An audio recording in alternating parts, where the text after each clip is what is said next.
호세아 8장 1절에서 14절입니다. 구약성경 1263면입니다. 이 말씀은 하나님의 말씀입니다. 오늘 나에게 주신 하나님의 말씀을 한 목소리로 고백드리겠습니다. 함께요. 나팔을 내 입에 댈지어다. 원수가 독수리처럼 여호와의 집에 덮치리니 이는 그들이 내 언약을 어기며 내 율법을 범함이로다.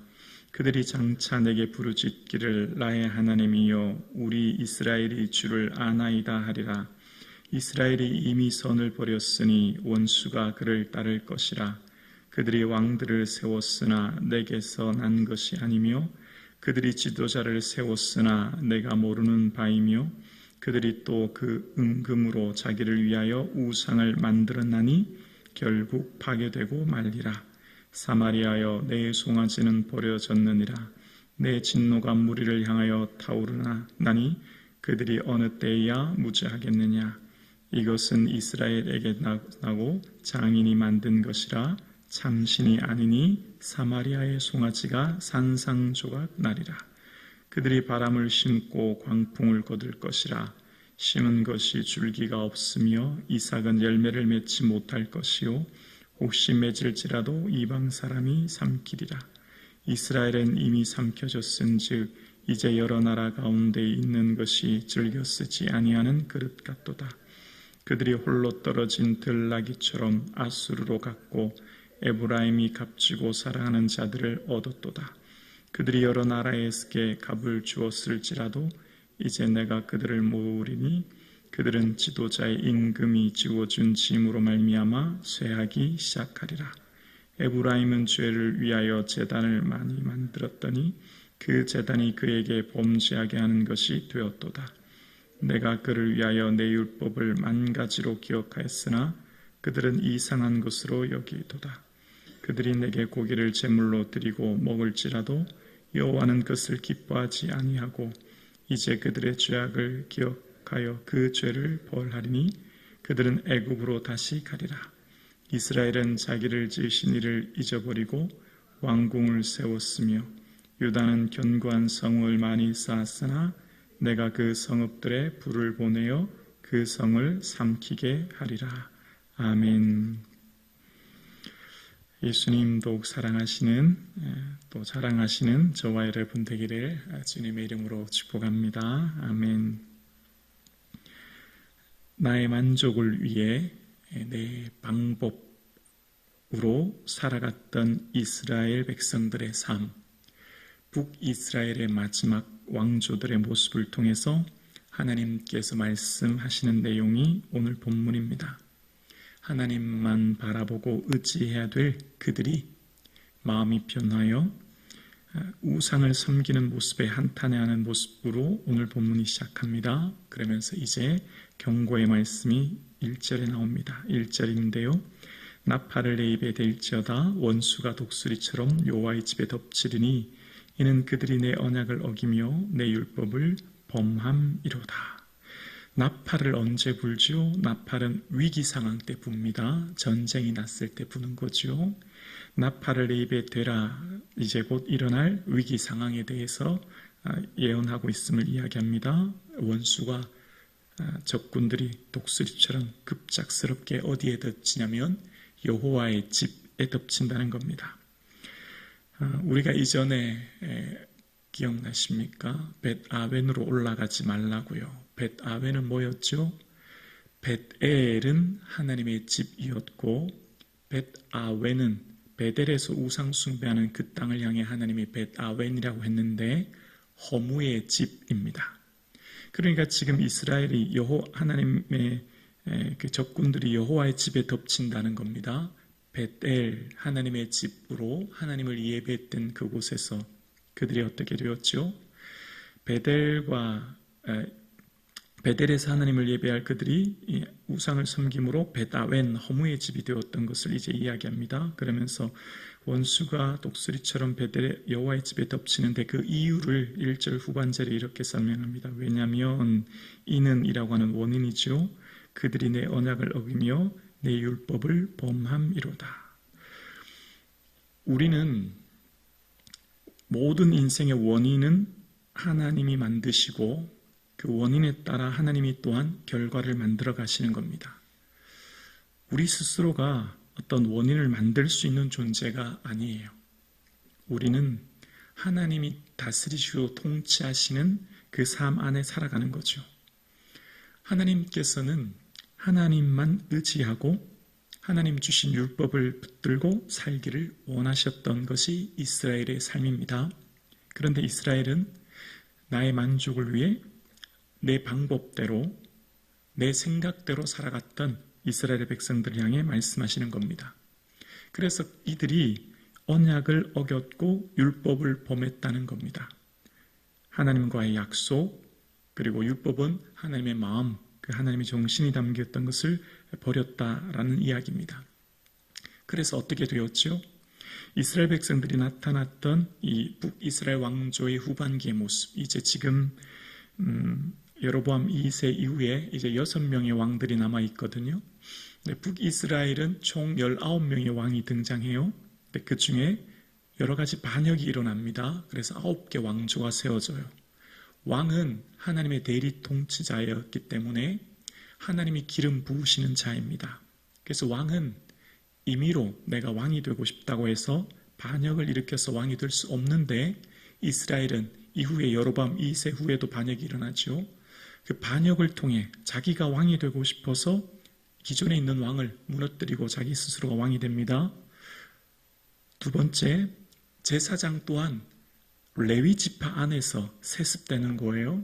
그 중에 택한 사람들이 제사장이 되는데, 북이스라엘의 특징은 베델과 단에 금송아지를 세워놓고 레위 사람 중에 제사장을 세우는 게 아니라 보통 사람 중에 임의로 제사장을 세웠던 겁니다.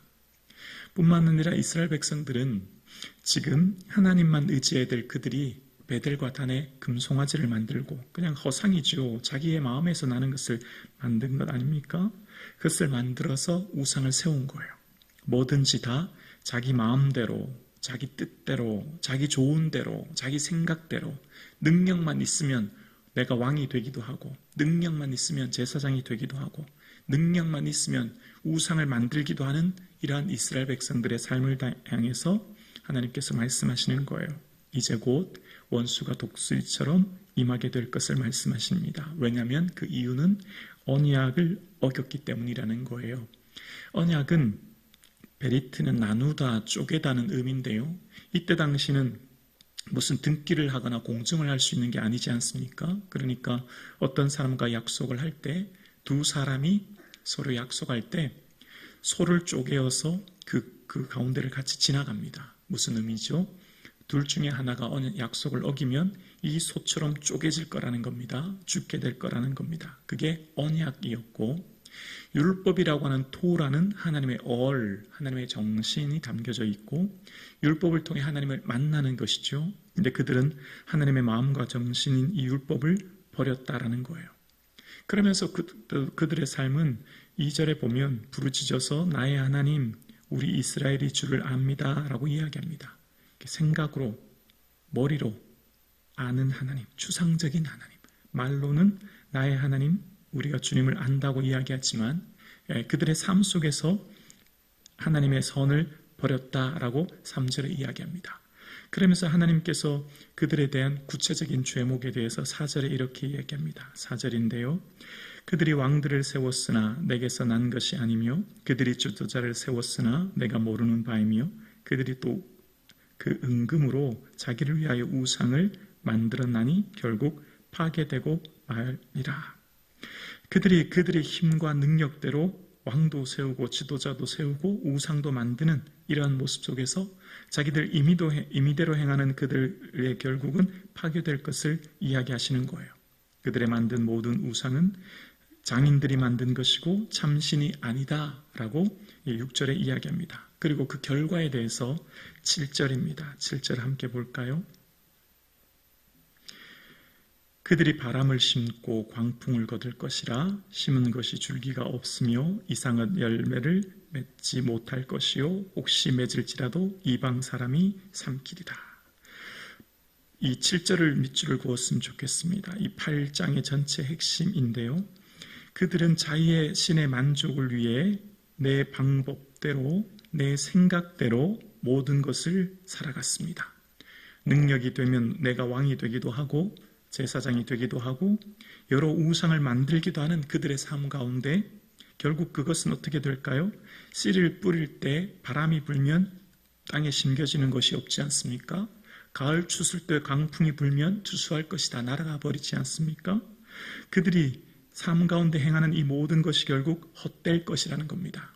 벳아웬이 될 것이라는 거죠. 벳아웬은 허무의 집이라고 말씀드렸죠. 그들이 결국 하나님을 의지하지 않고 살아갔던 이 이스라엘 백성들을 향해 말씀하시는 내용이에요. 이스라엘 백성들의 전체의 삶에 왜 이런 일이 일어났을까요? 마지막 14절 볼까요? 14절입니다. 이스라엘은 자기를 지으신 이를 잊어버리고 왕궁을 세웠으며 유다는 견고한 성읍을 많이 쌓았으나 내가 그 성읍들에 불을 보내어 성을 삼키게 하리라. 자기를 지으신 이 존재하게 한 하나님, 여기까지 이끄신 하나님, 그 하나님을 잊어버리면 어떻게 될까요? 하나님 잊어버리면 하나님 의지하지 않고 내 힘과 내 방법으로 뭐를 하려고 해요. 내 힘으로 뭘 하려고 하는 대표적인 게 뭐죠? 성읍이에요. 성읍. 내 힘으로 내 재산, 내 생명 안전하게 지켜보겠다라고 하는 게 성읍이죠. 그래서 14절에 보니까 성읍을 많이 쌓았다는 겁니다. 여러분, 솔로몬이 국고성, 병고성, 마병성을 많이 쌓았지만 그것이 이스라엘을 지켜준 것이 아니었지 않습니까? 이스라엘을 지키는 것은 오직 율법인 토라인 말씀을 붙들고 그것을 지키며 살아가는 것이었는데 그 말씀을 잊어버리니까 내 힘, 내 방법으로 내 삶을 지키려고 노력하는 게 대표적인 게 성읍이었지요. 그 성읍 쌓아봤자 결국 아무 의미가 없었음을 오늘 본문은 이야기합니다. 그래서 하나님께서 하나님의 그 지으신 것을 잊어버린 그 이스라엘 백성들 향해 결국 성읍들을 삼키게 될 것을 말씀하고 계신 것이죠. 오늘 함께 예배드리시는 저와 여러분의 삶에 하나님만 의지할 수 있는 그런 믿음이 있기를 주님의 이름으로 축원합니다. 여로보암 2세 통치 시기가 기원전 750년입니다. 북이스라엘은 아수르 왕 사르곤 2세에 의해서 멸망하는 것이 기원 후 722년이니까 이제 한 40년도 남지 않았습니다. 우리는 이스라엘의 역사를 지금 이곳에서 이제 이 북이스라엘의 여로보암 2세 호세아 시대 후 불과 채 40년도 남지 않은 채 이스라엘이 사라질 것을 지금 우리는 보고 있죠. 그러나 그곳에서 살고 있는 그 시대 사람들은 그것을 알지 못했죠. 오늘 살아가는 저와 여러분의 삶에 이제 곧 다시 오실 예수님 바라보시고 예수님을 사모하시는 저와 여러분 되실 수 있기를 주님의 이름으로 축원합니다.